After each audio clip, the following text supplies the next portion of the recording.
I came home early and heard my parents talking with my aunt at the Table.My. Mom said, "Emma's just... if she moved out, I'd finally have peace." My dad laughed and said, "She'll never do it. She's too needy." Then I walked back out the door. 3 months later they finally noticed I was gone. The moment my dad laughed about me, something in my chest went completely quiet. I had just opened the front door. I remember the smell of my mom's pot roast, the sound of silverware clinking, and my Aunt Carol's voice drifting from the kitchen. I was about to call out that I was home when I heard my mom say my name. Emma's just extra. If she moved out, I'd finally have peace. There was a pause like they were all picturing it. Then my dad laughed. "She'll never do it. He's too needy." My aunt said something about how some kids just cling forever. I stood there in the hallway, keys still in my hand. I had come home early to surprise them. I picked up cupcakes on the way because my mom had mentioned she had a long week. I had even taken a half day off work to help my dad organize paperwork for his insurance. Needy. Peace. I stepped back outside before the floor could creak. I closed the door as softly as I could and walked to my car. I sat there staring at the house. The same house I helped pay for when my dad was out of work for 8 months.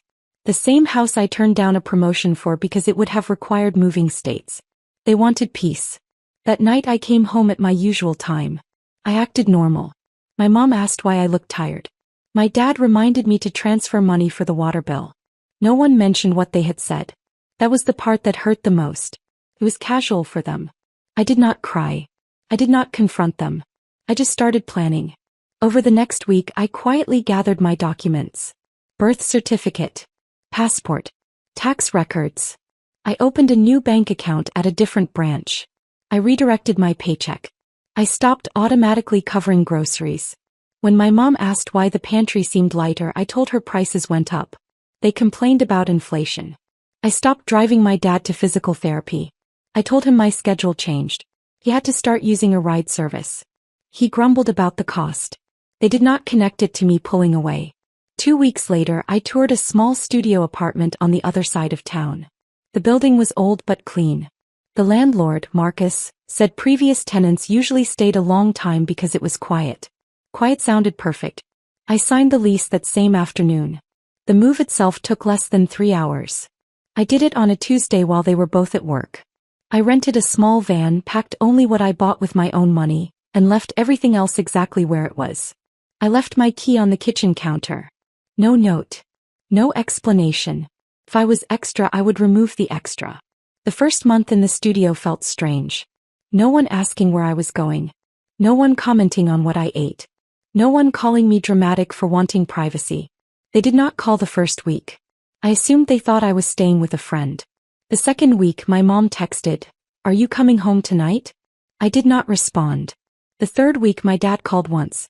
I watched it ring until it stopped. By the end of the first month, there were 5 missed calls and 2 short messages asking if I was mad about something. 3 months later I got a voicemail that changed everything. It was not my mom. It was my Aunt Carol. He sounded confused. "Emma, your parents just realized your room is empty. They thought you were working late all this time. Your dad tried to transfer money from your account for the mortgage and it would not go through. What is going on?" I replayed that voicemail 5 times. They did not notice I was gone. They noticed the money was gone. That was the moment I understood something I had been too blind to see before. I was not their daughter. I was their backup plan. I did not call my aunt back. Instead, I let the voicemail sit there while I went to work like nothing had happened. I answered emails. I sat through a meeting about quarterly projections. I nodded at the right moments. On the outside I was stable. On the inside something was rearranging itself. That night my phone started blowing up. First my mom. "Emma, where are you?" Then my dad. "Why isn't your account linked anymore?" "No, are you safe?" "No, we're worried. Just logistics." I turned my phone face down and made pasta in my tiny kitchen. The studio was so small I could reach the sink from the stove without taking a full step.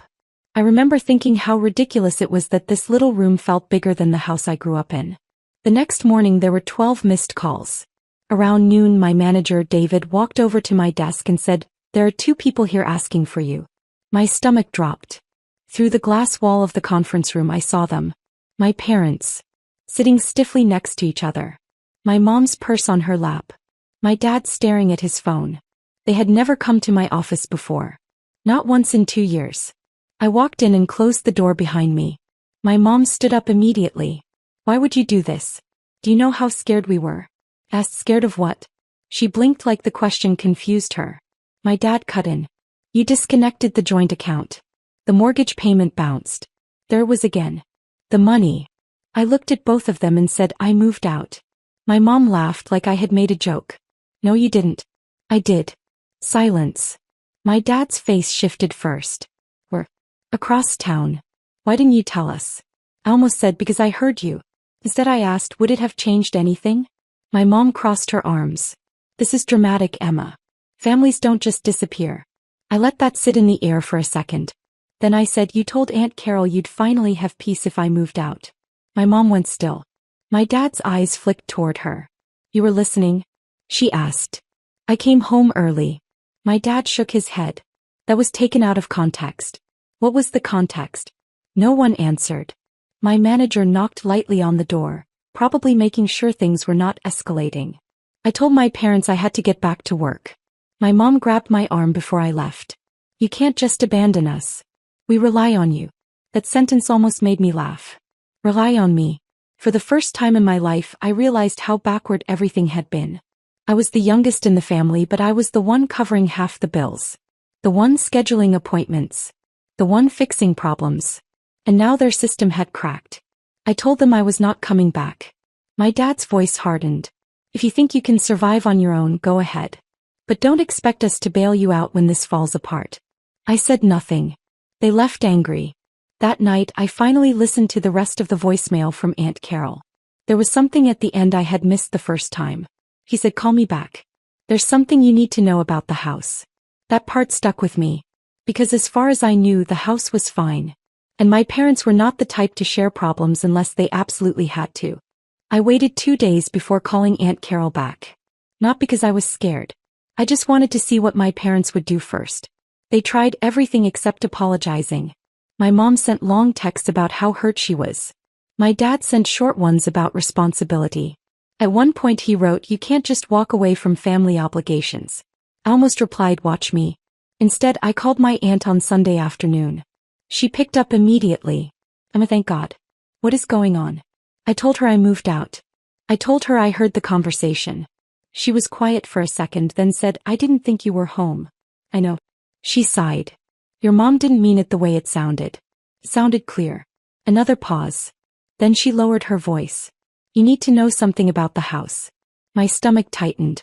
It's in your name too. I thought she misspoke. What? Your dad added you to the mortgage last year when his credit dropped. You signed some papers, remember? He said it was for refinancing. I remembered. I had signed because he told me it would lower their monthly payment. I never looked closely. I trusted him. Aunt Carol continued. If payments stop, it affects you. Your credit. Everything. That explained the panic. I ended the call and just sat there on my couch staring at the wall. My tiny, peaceful wall.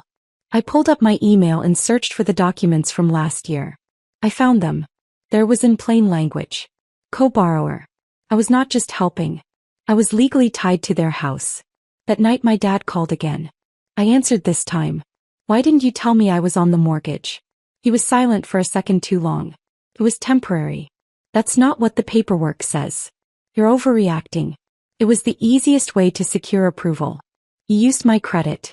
We're family. There it was again. The word that excused everything. I asked, if I'm family, why am I extra? He inhaled sharply. That conversation was private. It became mine when I heard it. Then he said something that shifted everything.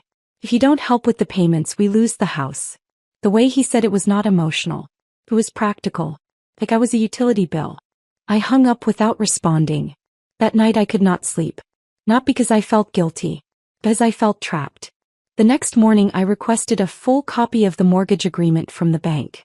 2 days later I got a call from a number I did not recognize. It was the bank. And the woman on the line said something that made my hands go cold. Miss Parker, we've been trying to reach the primary account holder for weeks. The loan is already 2 payments behind. 2 payments. Which meant they were behind before I left. They had not been relying on me. They had been sinking. And I had just stepped out of the boat. That was the moment I realized this was bigger than hurt feelings. They were hiding something. And whatever it was, they had tied me to it. I asked the bank representative one simple question. How far behind are they really? There was a pause while she pulled up the file. 3 months total delinquency if the next payment is missed. Foreclosure review begins after that. 3 months. I had only been gone for 3 months. Which meant they stopped paying right when I left. Not before. After. I thanked her and hung up. For the first time since moving out, I drove back to the house. Not to go inside. Just to look at it. From the outside, everything seemed normal. The lawn was cut. The porch light worked. My mom's car was in the driveway. Nothing about it said financial disaster. I stayed parked across the street for almost an hour before my dad came outside. He looked thinner. More tired. He stood on the porch talking on the phone, pacing. I could not hear the conversation, but I saw the way he ran his hand over his head and looked down at the ground. That was new. Growing up, my dad always had answers. He handled everything. Or at least that is what he wanted everyone to believe. I left before he could see me. That night my mom called again. This time she did not start with accusations. We need to talk. About what? About the house. I told her I knew about the mortgage. I told her I knew payments were behind. There was silence on the other end. Then she said, your father had some business losses last year. That was vague. How much? A lot. Why didn't you tell me? We didn't want to stress you. I almost laughed at that. You put me on the mortgage without explaining it. It was supposed to be temporary. Everything was supposed to be temporary. She sounded smaller than usual. Less certain. If we lose the house, we have nowhere to go. That sentence should have broken me. Instead, I asked something I never would have asked before. Why didn't you sell it when things started going bad? Another pause. Because your father thought he could fix it. Fix what? She did not answer directly. Then she said something that made everything snap into focus. He invested in something he shouldn't have. I felt it before she said the word. Crypto. The same year he added me to the mortgage. The same year he told me refinancing would save us. He had not been stabilizing the house. He had been gambling with it. And when it collapsed, he quietly tied me to the fallout. I told my mom I would come over the next day. When I walked into the kitchen, the same kitchen where I heard them call me extra, it felt smaller. My dad was sitting at the table with a stack of unopened envelopes. He did not smile when he saw me. He just said, we need your help. Not I'm sorry. Not I messed up. We need your help. For the first time, I looked at him and realized something I had never allowed myself to think before. They did not regret what they said. They regretted losing control. And the worst part was, they still believed I would step back into the role they built for me. They were wrong. But what they did next was something I did not expect at all. I sat down at the kitchen table across from my dad. The envelopes were from the bank, the utility company, and a law firm. I did not open them. I did not need to. My dad slid a paper toward me. It was a payment plan proposal. If you cover the next 2 months, we can catch up. I'll figure out the rest. Figure out how. I have some leads. That was the same language he used last year. Leads. Opportunities. Temporary setbacks. My mom stood near the sink, quiet for once. I looked at him and said, how much did you lose? He hesitated. How much, Dad? He finally said the number. It was almost the exact amount of my college savings that had supposedly been used years ago for medical bills. I felt something click into place. Use my college fund for this. No one answered. My mom's eyes filled, but she still did not speak. It wasn't supposed to go that way, my dad said. It doubled at first. I was going to put everything back. You wouldn't have even known. But I did know. You put the house at risk. You put me on the mortgage. You called me needy. That last part came out steady. Not emotional. Just factual. My dad leaned back in his chair like I had insulted him. That was a private conversation. You were relieved at the idea of me leaving. He rubbed his face. Things were stressful. So I became the problem. No one denied it. The silence in that kitchen was heavier than anything they had said. Then my mom finally spoke. We were scared. What? Of failing. The word hung there. I realized something uncomfortable. They were not villains in their own story. They were people who made reckless decisions and then looked for something smaller than them to blame. Me. If I had stayed, I would have kept paying. I would have covered the gaps. I would have postponed the collapse long enough for them to pretend everything was fine. But I left. And everything cracked. My dad pushed the paper closer to me again. Just 2 months. That's all we need.